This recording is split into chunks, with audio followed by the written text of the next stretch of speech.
From the studios of Foxboro Cable Access, located in the center of Foxborough, Massachusetts, you are watching Around Foxborough. Welcome back to Around Foxborough. My name is Julie Love. I'm your host. Today we have an exciting guest. She's our local and she is the executive director at the Rodman Performance Arts Center. Catherine, nice to see you and thank you so much for coming to our show. Hi, Jerry. So nice to see you. Thanks for having me. Absolutely. So, can you reintroduce yourself, your full name, and your title? Absolutely. My name is Catherine Miller, and I'm the executive director at the Marilyn Rodman Performing Arts Center in Uptown Foxborough. Wonderful. So, how long have you been doing this position? Well, let me see. So I think I just celebrated my year anniversary. I started as an interim executive director in September of last year. And so it's been a little over a year, and it's been a really, really, really wonderful time with a lot of growth for the theater and for Uptown. Wonderful. So, are you a local or are you from different place? I am. And I have now officially been here for 10 years. I just got my little update on my Facebook profile when we bought here a piece of land 10 years ago and developed it. And yeah, it's been wonderful. We love Foxborough. Great. So how is your experience so far for a year in at the theater? It's been really good. I mean, let me tell you, starting a position like this in the arts in a nonprofit world in the middle of a pandemic is a challenge.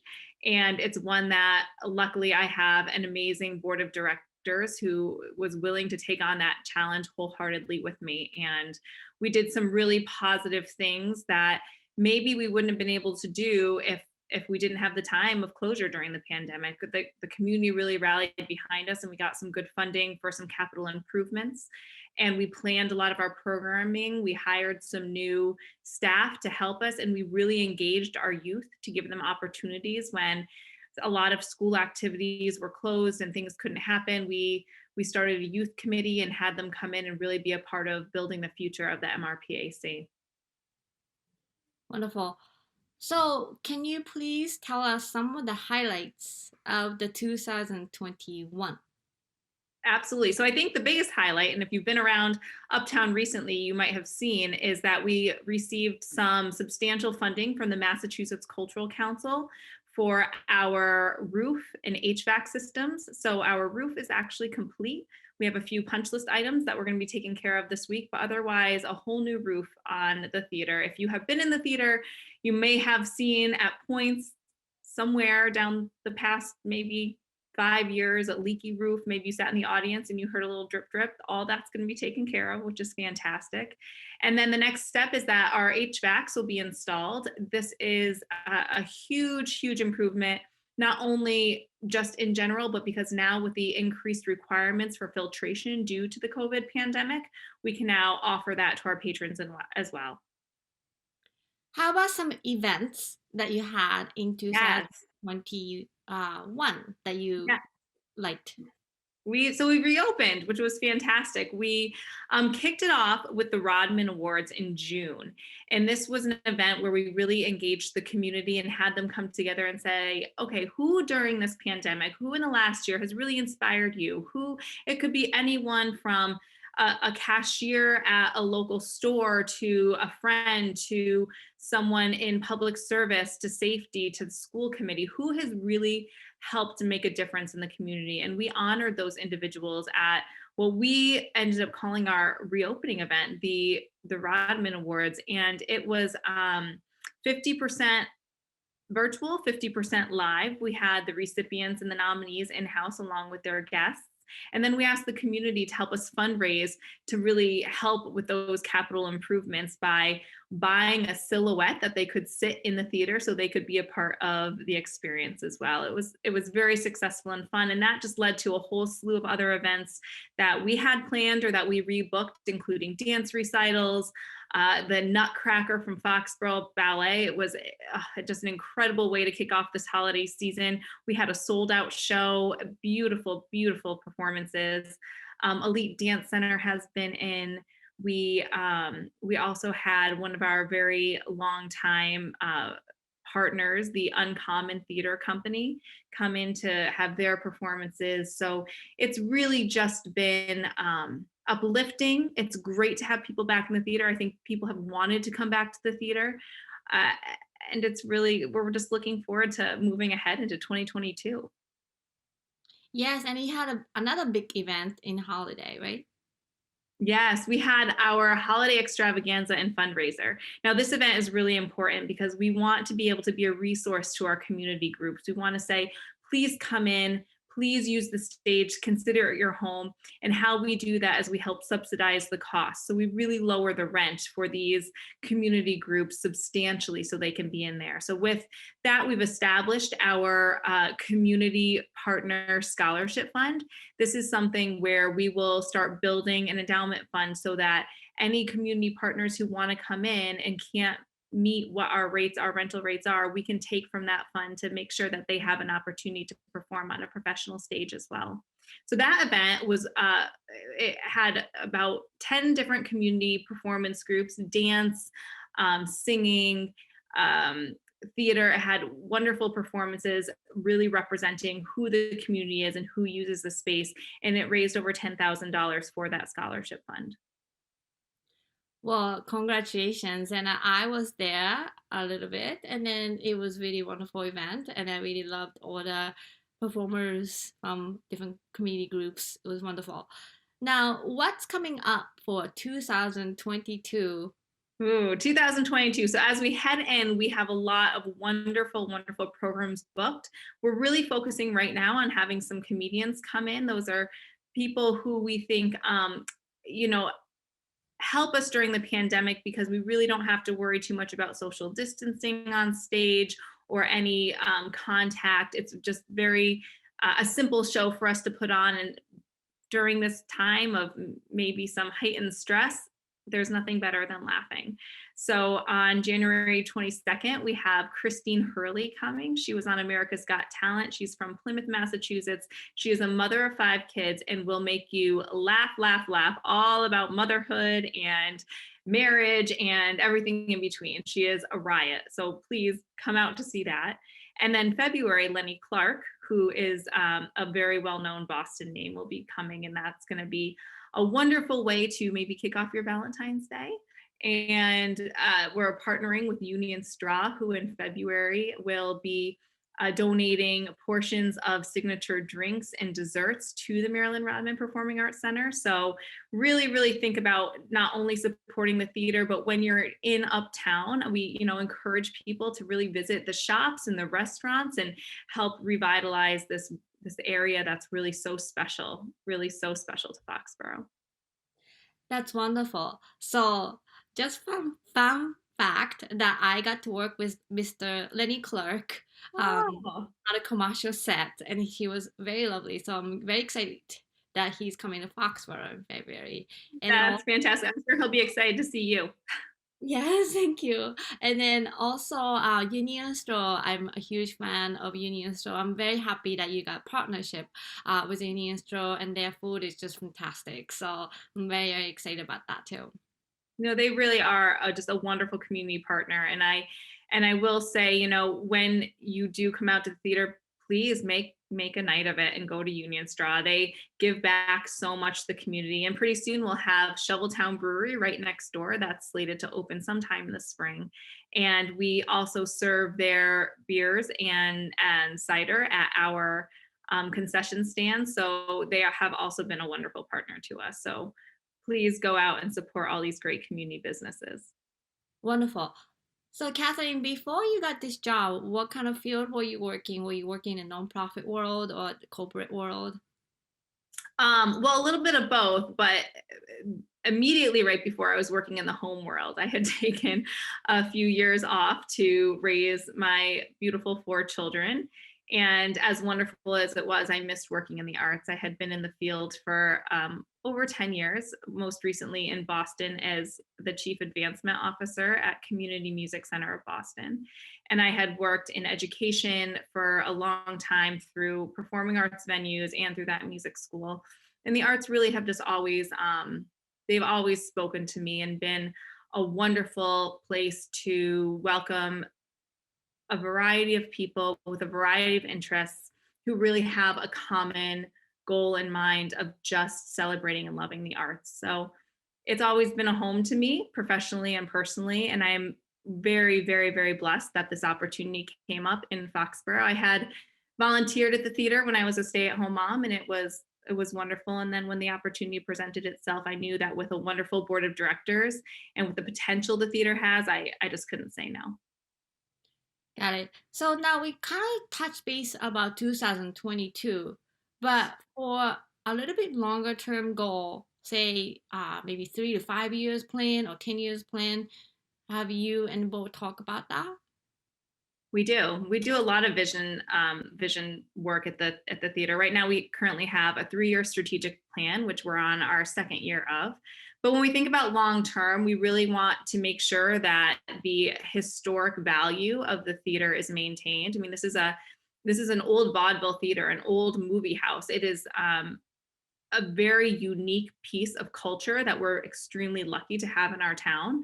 So when we think about moving forward, what does it mean to have a theater like this in town? What does it mean to the community? What do we want it to be? We're really thinking about having it be a space for everyone, which is where we make this community scholarship fund, but then also having high quality arts experiences. So getting in these acts that really will have a ability to bring in people from the region, to have people travel to Foxborough to see these wonderful acts. And that in turn will only help the economy of our town. So we're really looking at building up the brand, building up the performance acts, and really continuing to say this is an equitable place. So please, whomever you are and whatever your interests are, let us know, reach out. We want it to be a place for you. We want to make sure that we're continuing to offer all of our amenities to whomever wants. Wonderful. So growing up, did you do any dance, musical theater, like performing yourself? I did. It's so funny. Whenever my husband asks me if we hear a song that's from the 90s, he'll say, "Oh, do you know the song?" I said, "No, I was listening to Broadway tunes. I don't know any popular music from that time period." I grew up singing, acting, dancing. I did the whole kit and caboodle. And my high school years were probably my best years because I did the most performing, and I absolutely loved it and loved being in musicals and loved singing, and I sang in church and I sang in college, and it was really just really relaxing and motivating for me. And then when I got to college, I originally started as a musical theater major, and then decided that really the arts administration and education were where I wanted to be. So I switched majors at that point and started interning and teaching theater and kind of getting to know people and working my way to get any opportunities I could in the field. What is one of your favorite musical theater that you've done? Well, so I'm an old soul. I love the good old Rodgers and Hammersteins. I love Oklahoma. I love Carousel. I really just there's nothing like that vintage musical theater. But nowadays, I can't wait to see Moulin Rouge on Broadway. So we'll see. Wonderful. So in terms of the Marilyn Performing Arts Center, like when you're working there, what is your most joy of being executive director working at this local theater? There are so many joys, but I will say that my heart is really in creative youth development and really making sure that kids have an opportunity to be themselves. So we started a youth committee which had 19 members during the pandemic, and we started out virtually, and now we've met in person. And these kids are just phenomenal. My colleague Jen Rathbun, who's our artistic director, and I always say, if something happened to us, we think these kids could run the theater now. They're phenomenal. So they've worked backstage for us doing tech for our holiday extravaganza and Rodman Awards. They work concessions. They give back to the community. We had them create holiday cards, which they delivered to Doolittle Home this past holiday season, just saying hello, thank you for being part of our town, and happy holidays. So, when I think about the work that we do, I love having the big headliners in, I love having the big shows, but it's really about community. And it's really about, making sure that people have a space to be and do art in whatever way that is. And these kids, I will give you an example. We had one student who was home from boarding school just for a weekend, and she reached out to us and said, "Can I do anything? Can I help in any way? I'm here." And we were just so touched, saying that, well, we've only really started this youth committee a year ago, and we already have someone saying, "I'm in town and I want to be at the theater. I want to be with you." And that's pretty impactful. And how old do they have to be to participate in this program? So we say 7th grade and beyond, and up to high school, and we have that full range. We actually now have 2 members of our youth committee who are going to be working in our box office. Our box office used to be outsourced to a company, and we decided that in the spirit of community, we want to bring that feeling back into town and have the box office open. So if anyone wants to get, one of your actual tickets or speak to someone in person about what's going on in town, you can. So these students really have an opportunity to grow as well. And those are paid positions. Okay, great. And then when somebody's watching this show, and then if any parents want their kids to be involved, how can they do that? So definitely look at our website. We have a robust website, which is growing more, but there is a section on the youth committee, or you can absolutely just reach out to myself or Jen. We're not only willing to talk to anyone, we want to talk to our community, we want to get to know the parents, we want to get to know the students. And it's also important to note that they don't have to be from Foxborough. Our youth committee has kids from 8 different towns.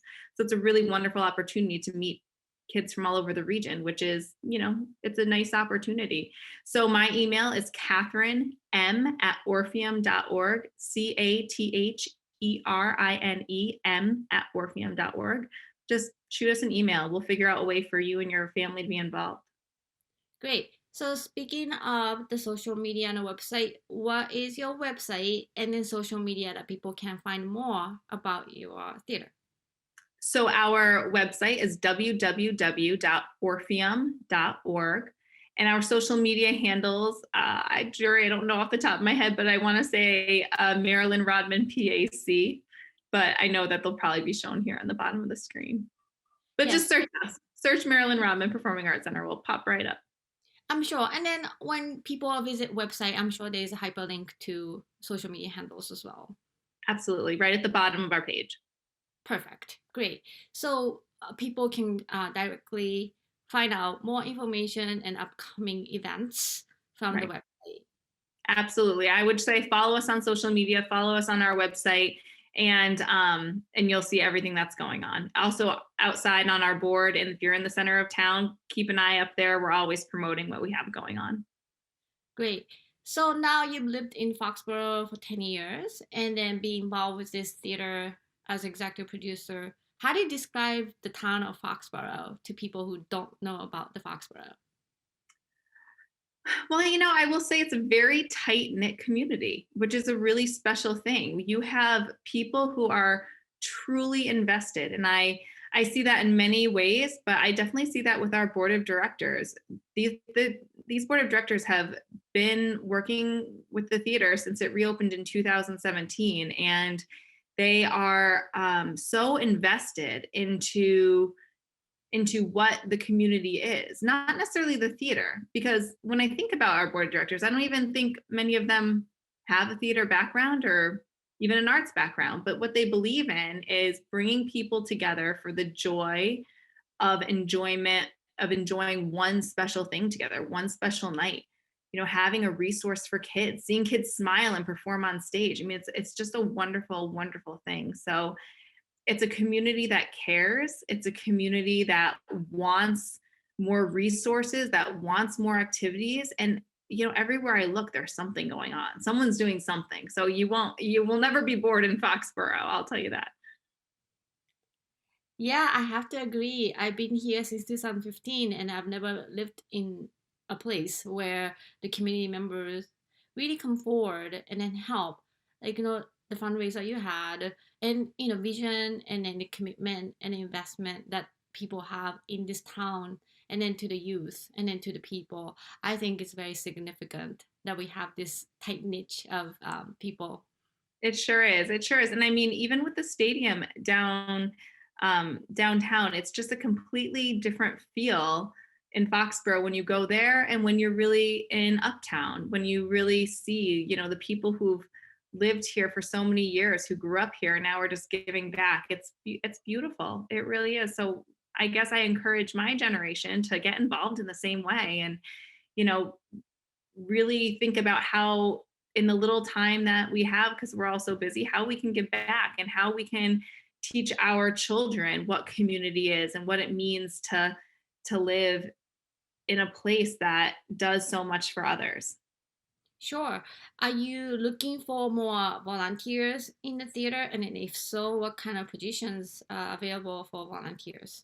We are always looking for volunteers. I will say that always. A lot of times it's concession work and ushering at the theater, but if you're interested in learning about parts of arts administration, or you happen maybe in your retirement years to really just enjoy doing paperwork or looking at contracts or let us know. We need help. We have a small staff and we need help, and we are always welcoming anyone who's interested in doing more work. Wonderful. Well, we are about to wrap our show. So we would like to have you have a last word for our audience for Around Foxborough. Sure. So first of all, thank you for having me, Jury. And for anyone who's watching and anyone who's feeling maybe a little hesitant about coming back during the pandemic, we say, please take your time, but also know we're going through all the safety measures that we can. We've increased our cleaning where everyone's required to wear masks, whether you're vaccinated or not. And patron the arts. Come see us, see a small show, maybe just come in one day and view our gallery. But whenever you are ready, we are ready to have you. And we look forward to seeing you back at the Marilyn Rodman Performing Arts Center. Wonderful. Well, thank you very much, everyone, for watching another episode of Around Foxborough. My name is Jay Love. Our executive producer, director is Michael Weber, and then director is Paul Beck. You can come visit us at fcatv.org and then click on video on demand and then watch all the episodes of Around Foxborough as well. Have a wonderful Happy New Year of 2022. Thank you for tuning in and see you next time.